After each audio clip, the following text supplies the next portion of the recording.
Let's talk about improvement. It's a word you hear literally everywhere, right? From company meetings to hospital hallways.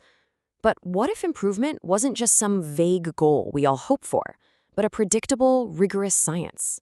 Well, in this explainer, we're going to unpack the core principles that can help you master the science of actually making things better. So let's just dive right into the heart of the problem. Improvement has kind of become a buzzword, and honestly, that's a huge issue. Because when a word means everything, it can end up meaning, well, nothing. Is it a new management fad? Some feel-good philosophy?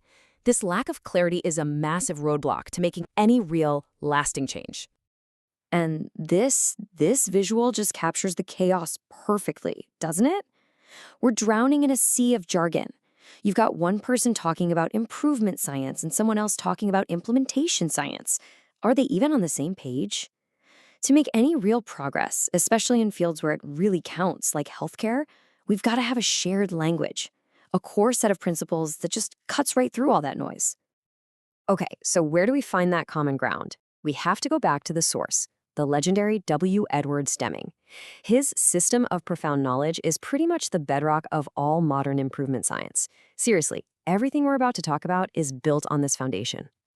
Here's Deming's big idea. You can't just fix one little piece in isolation. It doesn't work.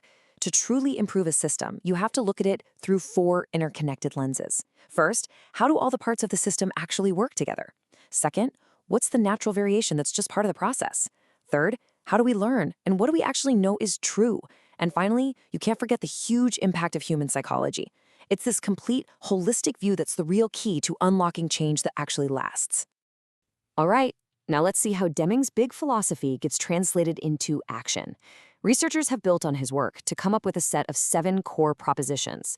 The best way to think about these is the building blocks of improvement science. This is the practical toolkit that gives the science its structure and its power. 7. That's the magic number. These 7 core ideas are basically the DNA of improvement science. Now, to make them a little easier to digest, we're going to group them into 3 themes that flow right from Deming's lenses: how we learn, how we think, and finally, how we act. First up, how we learn. At its absolute core, improvement science is all about applying the scientific method to our day-to-day work. We use something called Plan, Do, Study, Act cycles, or PDSA for short. It's really simple. You have an idea for a change, you test it out on a small scale, you study the results to see what happened, and then you act on what you just learned. It's this constant cycle of creative discovery and rigorous testing that really pushes improvement forward.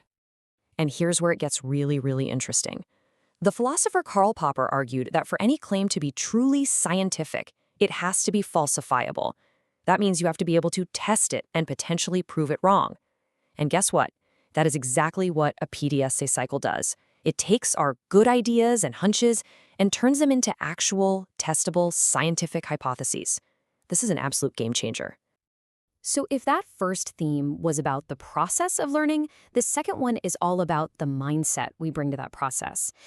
How we think is just as critical as how we learn. This theme is all about being practical, communicating with crystal clarity, and really understanding the human element that's in every single system. I know, conceptualistic pragmatism sounds like a total mouthful, right? But the idea behind it is incredibly practical. It's about shifting our focus away from asking what is absolutely 100% true to asking what is useful. Think about it this way. A map isn't a perfect, true representation of the world, but it's an unbelievably useful tool for getting where you want to go. In improvement, knowledge is that tool for building the future we want. The philosopher C.I. Lewis, who was a huge influence on Deming, he put it perfectly. He said, knowledge is an instrument enabling transition from the actual present to a future which is desired. I mean, that's not just a nice thought. It's the very engine of all improvement work. And that brings us to our third and final theme, how we act. This is where the rubber really meets the road. It's about taking all this theory, all this mindset, and putting it into practice. And to do that well, we need to master 2 key concepts: variation and systems. Okay, this right here is one of the most important ideas in all of improvement science, and we have Walter Shewhart to thank for it. See, every single process has variation. Common cause variation is the normal, predictable static in the system. Think of it as the background noise, like the usual flow of traffic. But special cause variation is a sudden, unexpected signal, like a flat tire that brings everything to a halt. And here's why knowing the difference is so critical. If you're dealing with common cause variation, that background noise, the only way to improve is to change the whole system. If you react to every little up and down, you're just tampering, and you will almost certainly make things worse. But if it's a special cause, that flat tire, you have to investigate it. Ignoring it is like ignoring a warning light on your car's dashboard. It's a recipe for disaster. So we've explored all the theory, but what does this actually look like in the real world? Let's turn our attention to one of the most complex, high-stakes fields you can imagine, healthcare. Because in healthcare, the science of improvement isn't just some interesting idea. It's literally a matter of life and death. It's a moral imperative. In a hospital, the system isn't some abstract concept on a whiteboard.